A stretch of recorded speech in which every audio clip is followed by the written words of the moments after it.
And we're live. All right. I've never done this before, so I don't know if anybody shows up for stuff like this. Got my glasses on so I can see comments. I'm gonna first of all, welcome to the Writer's Life, place where you get the sight, sound, smells, taste of my particular writer's life, and where you get the truth about the writer's life. So if you haven't already, please subscribe. Let me know if you can hear me. Punch out the like button and hit that bell for notifications so that you don't miss out on one really, really fucking exciting video.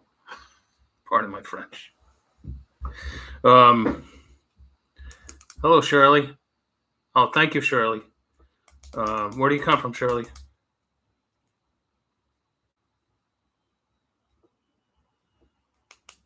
Hi, Susie. What's up, Susie? We finally get to meet. Anaheim. We got somebody from Anaheim. Nice. Nice weather out there, Shirley.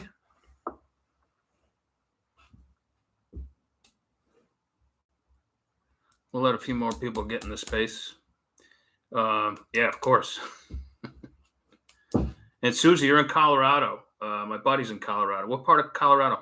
Rainy day there? I've been to Aspen. Hello, Blessing Philip. We got somebody from Nigeria. Nice. I've been to North Africa or to West Africa on assignment. And Susie's lives in the Springs.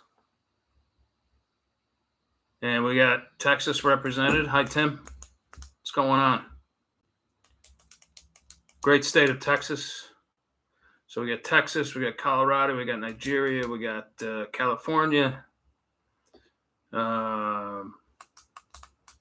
Any New Yorkers yet?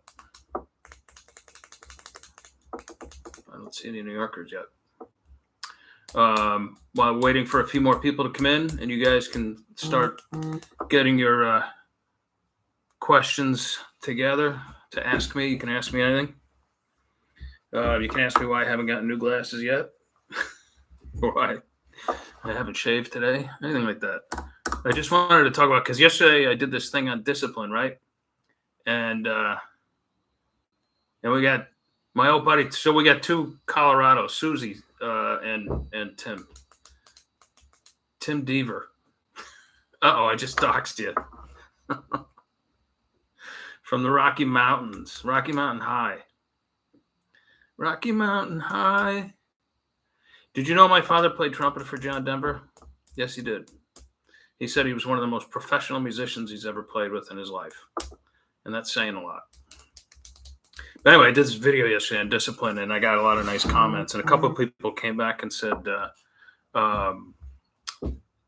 they said that you're not really talking about discipline here because discipline's a different type of thing. And I guess what I was getting at, like there's a whole bunch of things that go into being prolific with your writing. There's not only love of the game, right? For me, it's love of the game. Therefore, I don't feel like I need to be disciplined about it. It's just like working out. I love doing it. I love the game. I don't feel like I need to be disciplined about it. But they pointed out there's other things like inspiration. And, for some people, it's more difficult than others and whatever. And so I get that. I was just trying to make the point that I don't quite need to be, because people will say like, wow, you must be really disciplined to be able to work for yourself and, be your own boss and all that sort of stuff. And not really. If I was doing a job I hated, I wouldn't have any discipline and I'd be poor. Anyway. All right. So who do we got? All right. Big Philly. So Big Philly, I'm assuming you're from Philadelphia. All right, the Big Philly's giving us our first question. He's cutting right to the chase. You know why? Because he's a busy man. He's got a lot to write. So Kindle Select versus Wide thoughts. Yeah, he's watching the Phillies right now. Okay, it's probably a good game, right? The playoffs have started. I go back and forth with this all the time, Big Philly. Obviously all my traditionally published books are wide, obviously, and but for my independent side of things, everything under my Bear Media label. I kind of mix it up. I when anything is first published, I keep it in Kindle Select or whatever it is, Select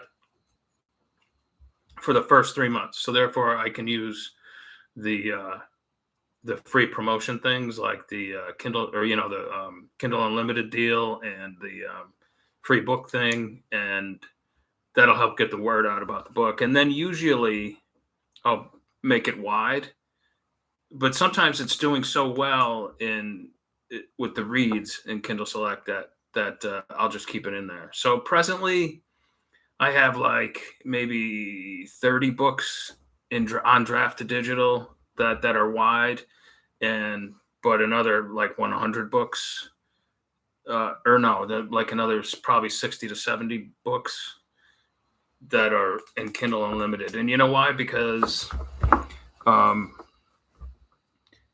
80 to 85% of my sales come from Amazon. I just can't help it. And that includes even the bookstores. Like the bookstores suck.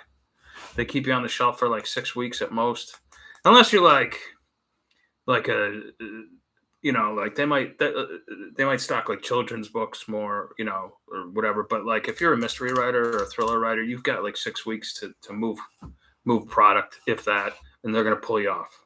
That's just the way it is. Let's see, Big Philly. Makes sense. Got my start writing erotica short stories in 2015. $1,500 a month in Kindle Unlimited. Yeah, no doubt. So it spoiled me. Finally going real genre partner. Pulp, crime, westerns. Yeah, totally. I think you'll do even better. And don't forget, they now have the Kindle Vella, and I've been making thousands on that. And so between like Vella and I also want to try like doing like Kickstarter campaigns and things like that. Like there's all sorts of different ways of making money with your books these days. I just signed or I'm about to sign a 3-deal audio book deal with Tantor. That's a nice deal. So that's a blessing as well. So like that's why I say go be a hybrid author, work traditionally, have your own label, just utilize a whole bunch of different income streams. And hopefully at the end of the month, you'll have enough to pay all your bills and a little left over to buy Bitcoin. Let's see. Mary Clark?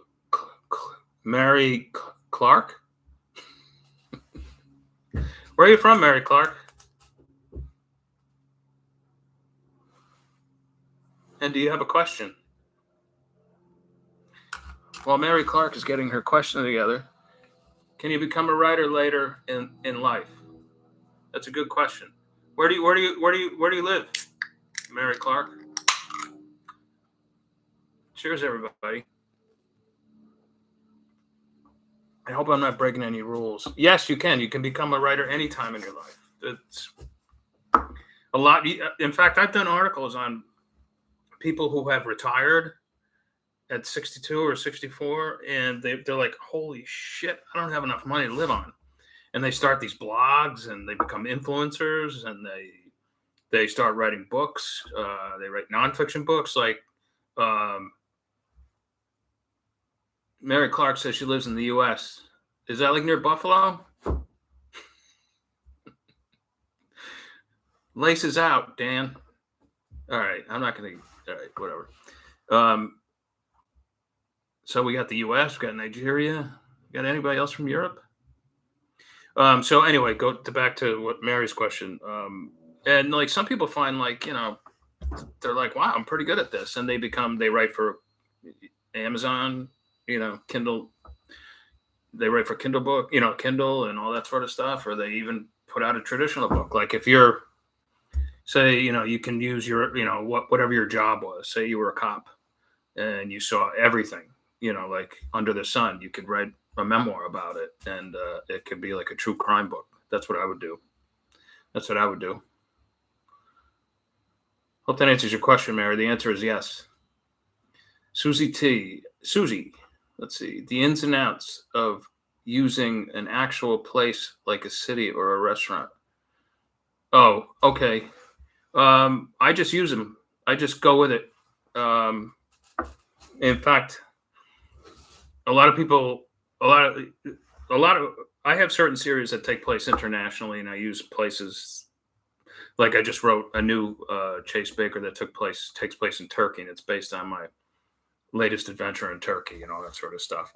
Um, I don't get everything right, even having been there, but I get the sights, sounds, and smells right, which is something you can't do if you Google it.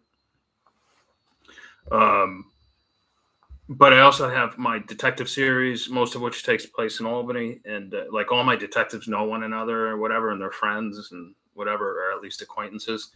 And obviously, because it's Albany, my hometown, that I can really dig into the local hotspots or whatever, and the historical places or whatever. And a lot of my fans that live in Albany are like, I love reading your books because you describe the local stuff so well, and people love that when they're reading at night, and they read about like Lombardo's restaurant or something like that.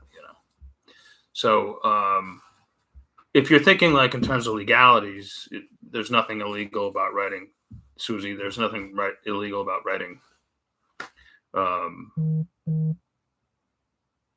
about a place that exists.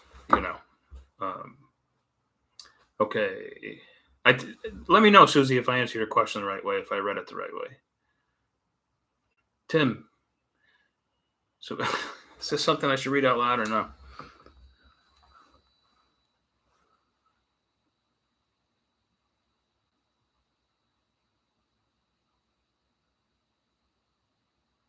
So, okay, so do I ever think of making a complete right turn, Tim asks, and writing something outside of the noir and mystery? And I have. Um, I write, I have that. It's a good question. I have that erotic noir series, The Handyman, um, which is definitely a departure. And it's like one of those things my mother doesn't know about. That's my joke. But I have a lot of women friends in the community. They're like, "Oh my god, I want to read it." So it's cool. I write it for them, but it's not a full right turn because there's a serious mystery going on, and it's a serial mystery, and it's like a murder mystery that's been going on for 4 years or whatever. And so in that sense, and it's really just it's still one of my mysteries. Only it's the the sex is more detailed and graphic and fun to write. I find like when I'm writing the erotica portion of it, actually, it can be difficult because there's only so many things two people can do, or three, or whatever. And it's like, all right, because sometimes my editor will come back and be like, you know what? Why don't you like change things up a little bit with it, like, and so so it becomes difficult actually. I'm often really happy with like when I'm done with an erotica scene, so that I can go back to the mystery, and back to inventing stuff. What else you got? Big Philly. Benefit of erotica is no critical voice because while you're writing, you don't consider it real writing. Mind trick. Yeah, I could see that to a point. I do though. I mean, I try to write the best I can, and I've even had reviewers say the writing is beautiful, which was surprised me. I was like, wow, because I didn't think I could do it. It kind of like reminds me of I've been writing this Meta Man series, and I'm using the metaverse as a tool for time travel. And I even a year and a half ago, I never would have thought I would ever be able to dip my toe into. So this goes back to Tim's question too, a right turn. I never thought I'd be able to dip my toe into some science fiction, but I'm going through this like Twilight Zone renaissance, and I've made it a challenge to like take a bunch of those themes and recreate them into modern day stories. And so um, one of them is the Meta Man. He dies, but he doesn't die. He goes to the metaverse, and he actually wakes up in the old West. But he's still in trouble with the law the same way he was when he was alive before he got killed. And so like that stuff still carries on. And then in a new one, he's on the spaceship in the future on the way to Mars, colonize Mars, and aliens attack the ship and stuff. So that stuff's really fun to write, I think. So what else we got? Let's see. Have I skipped any questions yet? Writing. Wait, I gotta go back to that one. Just another. Hang on.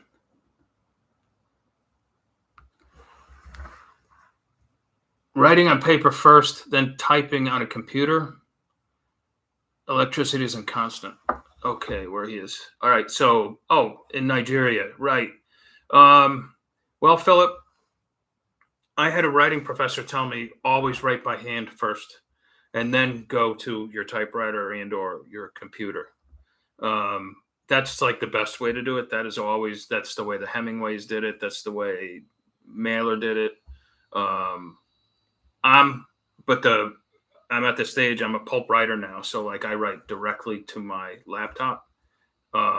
And the Pulp Writers, and Big Philly will back me up on this, the Pulp Writers of the 20s, 30s, 40s, 50s, and 60s did one clean draft on their manual typewriter, then off to the editor.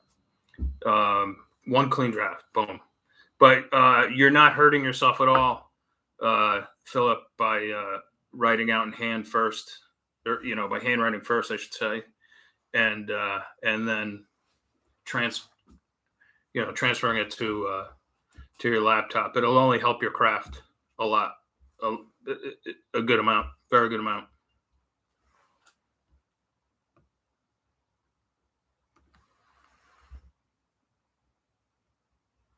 Hemingway was my favorite as a kid. Yeah, me too. Hemingway was my favorite as a kid too. When I got into military school, but I was fast. Like I think, like second day in my English class, the teacher was an expert on Hemingway and was talking about like the first day, and he had a big photograph, that big famous photograph, Karsh photograph with Hemingway with his beard, and looks like the old man of the sea, and he started talking immediately about whether Hemingway put the shotgun barrel into his mouth or his forehead. And I was hooked. And we were reading A Farewell to Arms, which I loved. I was hooked right off the bat. And then I became even more hooked with his lifestyle. And I was like, I want to be that guy. I want to be that guy. And today I'm lucky enough to be friends with much of the family. And they're all good people, really good people. And they're all creative. John Hemingway's a really good writer, his grandson. Really good people. Who we got here? Frank. I'm blind. It's the one bad thing about being a writer. Frank Theodet. Frank, where are you from? Ray Carver was great too. Absolutely big Philly. Love Ray Carver. Never got to meet him. I knew people who knew him, but I never got to meet him. Also been reading the Pulps and teaming and learning from the Pulp Writers. Thanks for posting these videos daily. Well, you're welcome, Frank. I appreciate it. Let me know where you're from. And I'll keep, so long as people keep watching them and getting something out of them, I'm going to keep making them. And we're only expanding. So I'll try to make some, I want to make some changes in the new year, maybe have a guest on now and then, something like that. We'll see. Susie, can you explain a little bit more about being a pulp writer? I think of Doc Savage. Absolutely. Susie, Doc Savage was a really cool series. I forget who wrote it. Big Philly, maybe you can help me on that. Okay. We got Frank's from, so we got Massachusetts represented too. Boston. Let's see. the difference between a literary writer or a mystery writer who just puts out one book a year, Susie, is pulp writers write, anywhere from 3,000 to 6,000 words a day. We do one clean draft. And by a clean draft, I mean maybe you write 500 words and then correct it as you go, write another 500 words, correct it as you go, whatever your method is. And you completely trust your creative voice. You don't let your critical voice enter the equation whatsoever. You just let it flow. You don't use an outline, nothing. You can sometimes just go with a title. Dean Wesley Smith called that writing into the dark. And we write one clean draft and let it go. And we're professional writers. We put out a book a month. I put out a book a month plus a short thriller a month. And that ends up being about, I've been writing like 40 to 50,000 word novels lately. And 20,000 word shorts. So it's 60,000 words, which is like also the size of my novel. So I've been doing about 60,000 words a month, I should say. But I also freelance. So that's another 30,000 words. So I'm actually doing closer to 90,000 words a month right now. Yes, Tim, you're from Boston originally, right? That's right. You're from Boston. Pissa.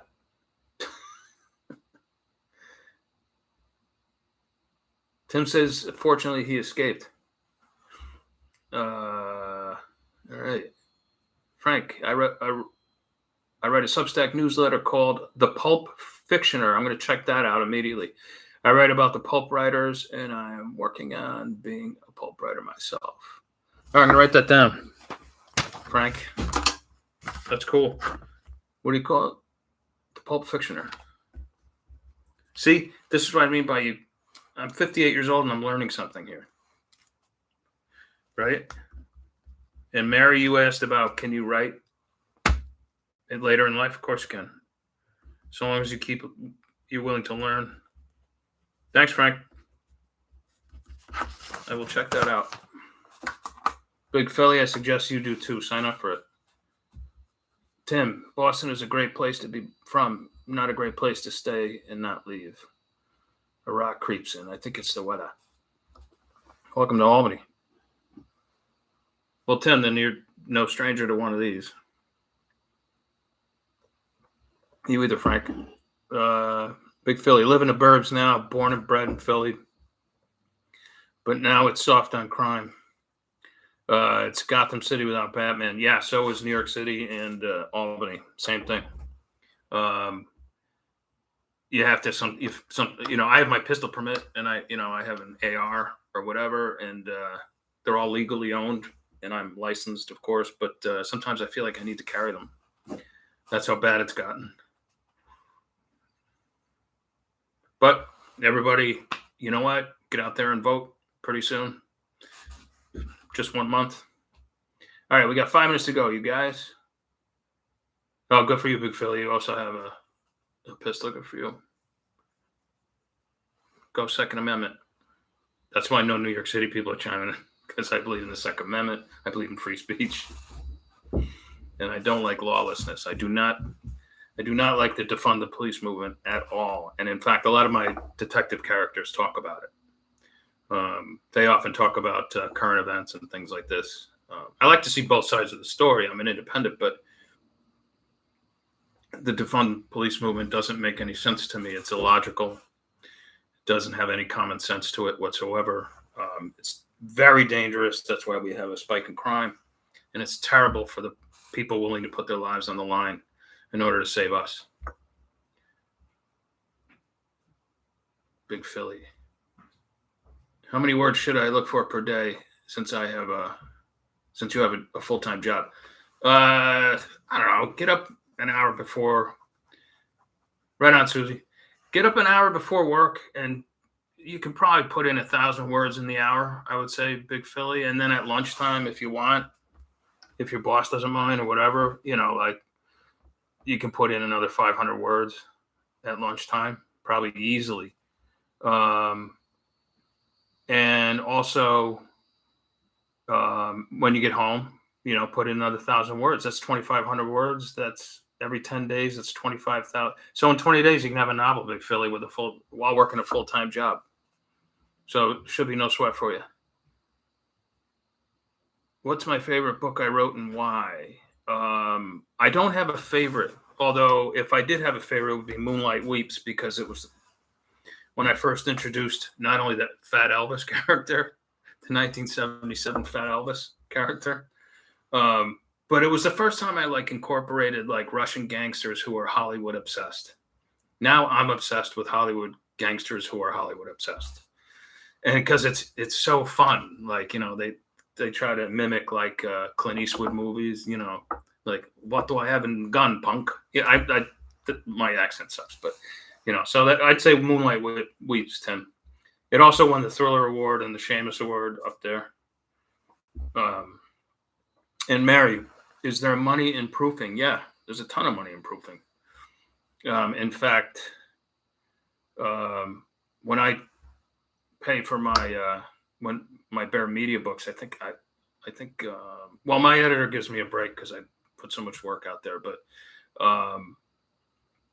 I think to proof a 60,000 word manuscript is about $1,200. I mean, you earn your money, but yeah, there's definitely money in that. I'm not good at that. That's why I needed someone to proof. Let's see, Frank. Yeah, well, Frank, Philly's got a message for you. It's probably worth knowing how many good words you can put out in 30 minutes. Derek is writing. Hi, Derek. Is there a sweet spot for the length of a series for return on effort? Which I imagine you mean return on investment. Well, effort is investment. I write fantasy and they're longer, but some run pretty long. Yeah, fantasy books are big books.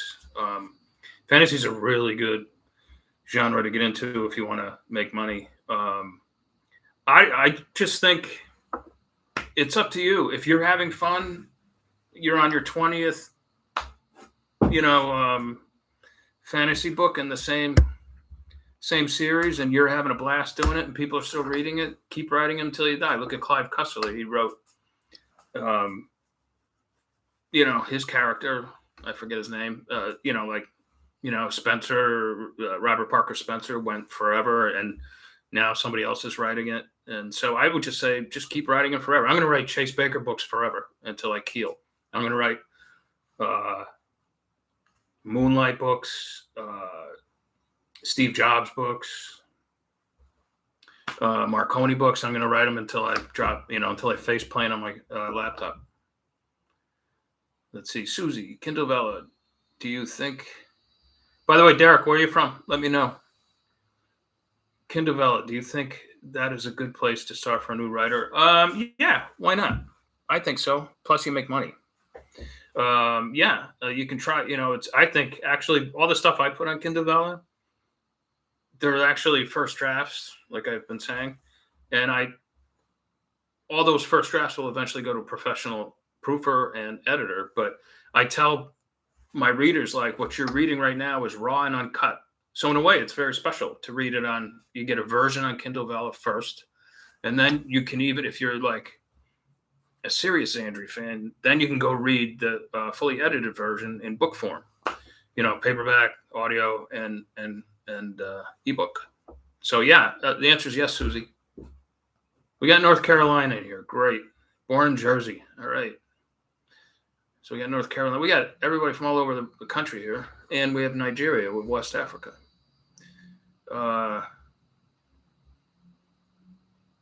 Yeah, it's a terrific time, Frank, to be writing serialized fiction again. Yep, absolutely. The pulps have come back. I remember when I got my first book deal in 99. I kept writing and kept writing even after they're giving me that's when you can get a mid 6 figures deal. And I remember my agent at the time and my editor saying, "Slow down, take time, take a break." I'm like, I don't want to take a break. I want to write many books as I can, And so I'm glad I held on to that philosophy. Would you ever do a nonfiction and do a biography of a musician like Andy Partridge, for instance? Andy Partridge of XTC. No, because I'm impatient, Tim, and like it takes too. Like I've been watching this podcast with Rebecca. Is that her name? I forget. Anyway, she writes always like Area 51 books, and she's an investigative journalist. And I was like, man, it's so much. She talks about like all the people you have to interview and all the notes you have to take and all the background material you have to, So no, I'm too impatient. I would rather read someone else's biography because they can do a better job than me. But that's a great idea, Tim. Writing channels I've discovered. Every other writing channel is wannabe YA authors. Nice to look. I actually have a YA series, Young Chase Baker, but it's tied right into my Chase Baker series. So, that's as close as I come to YA. Yeah, it was a quick note, Tim, but it was a good question. I gave up on BookTube when I heard the majority of them spend more time teaching over writing. Oh, I didn't even know there was such a thing as BookTube. Is that like YouTube for books? I didn't even know it existed. Well, all right, guys, it's a little past 5 o'clock. It's been a half an hour. I really appreciate the turnout. And if anybody has any questions later, you can put them in the comments below. Also, I just want to remind everybody, speaking of Kindle Vella, it's free. You can read for free all week, Kindle Vella. So take advantage of it. And even as a writer, take advantage of it. Check it out. See how people are doing things. And if you feel inclined, check out some of my stories. Check out American Crime. So that's like one of the first things they put up. If you like